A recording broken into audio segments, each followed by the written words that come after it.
आप जिस तिरंगे को जानते हैं, उस तिरंगे के पीछे लाखों लोगों का खून छिपा है। आज मैं उसी तिरंगे के बारे में बात करूंगा। सबसे पहले मैं सलाम करता हूं उन सभी वीरों को जिन्होंने देश की आज़ादी के लिए अपनी जान तक दे दी। आज 15 अगस्त का दिन है। इस दिन हमारा देश अंग्रेजों के चुंगल से संपूर्ण रूप से आज़ादी पा लिया था, और इस पल को पाने के लिए हमारे लोगों को लगभग 100 से 200 सालों तक संघर्ष करना पड़ा, तब जाके हमें आज़ादी मिली थी। हम लोगों को क्या पता कि गुलामी क्या चीज़ होती है। मैं अपने एक उदाहरण से आपको ये समझाना चाहता हूँ।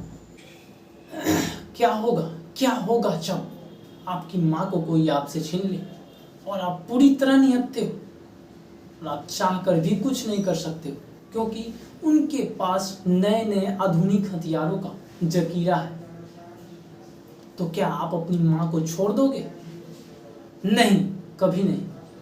एक सच्चा हिंदुस्तानी ऐसा कभी नहीं कर सकता। ऐसे ही हमारे भारत माँ को हमसे अंग्रेजों ने छीन लिया था। उस समय हम लोगों के पास सिर्फ लाठियाँ हुआ करता था, तो लोग लाठी को अपना हथियार समझकर कभी कभी विरोध करने निकल पड़ते थे। ऐसा ही एक विरोध जो साइमन कमीशन के खिलाफ लोगों ने विरोध करने के लिए निकला, वह भी शांतिपूर्ण तरीके से, तो अंग्रेजों ने उन पर लाठी चार्ज कर दी, जिनमें कई क्रांतिकारी नेताओं का मौत हो गया और आधे से अधिक तो घायल हो गए। और मैं आपको दूसरी घटना सुनाता हूँ जिससे आपकी रूहें कांप जाएगी। वो घटना जो 13 अप्रैल 1919 को हुई थी, जिसे जालियांवाला बाग हत्याकांड के नाम से जाना जाता है। इसमें कई हजार लोगों की मौत हो गई थी। वहाँ खूनों की नदियाँ बह रही थी, लाशें ही लाशें पड़ी थी चारों ओर, और घायल तो आधे से अधिक, यानी सभी घायल थे। कुछ देशभक्त लोग अंग्रेजों की गोली से बचने के लिए उस कुएं में कूद गए, वो भी मर गए। मैं सलाम करता हूँ मंगल पांडे को, जिन्होंने आज़ादी की बिगुल बजाई थी। इस संघर्ष में कितनों ने अपने पति को, तो कितनों ने अपने बेटे को खोया। इस संघर्ष को हमें नहीं भूलना चाहिए। अब आप और हम जिन्हें नारी कहते हैं, उन्होंने भी इस स्वतंत्रता में कमाल का योगदान दिया।